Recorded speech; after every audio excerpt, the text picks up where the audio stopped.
தென்காசி காசி விஸ்வநாதர் உலகம்மன் கோயில் மகா கும்பாபிஷேகம் வரும் ஏப்ரல் 7ஆம் தேதி காலை 9 மணி முதல் 10 மணிக்குள் நடக்கிறது. விழாவையொட்டி இன்று அதிகாலை 5 மணிக்கு அம்மன் சன்னதி மண்டபத்தில் அறங்காவலர் குழு தலைவர் பாலகிருஷ்ணன் முன்னிலையில் மகா கணபதி ஹோமம், நவக்கிரக ஹோமம், மகாலட்சுமி ஹோமம் ஆகியவை சிவாச்சாரியார்கள் வேத மந்திரங்கள் முழங்க நடைபெற்றது. யாக வேள்வியை சைவ சமய ஆதீனங்கள் துவக்கி வைத்தனர்.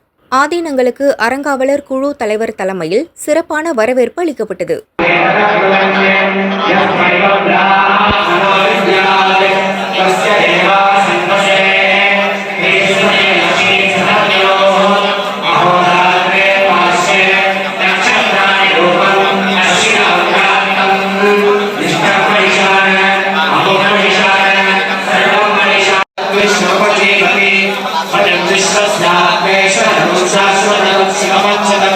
நாராயணம் மகாத்மேயம் விஸ்வாத்மானம் பராயணம்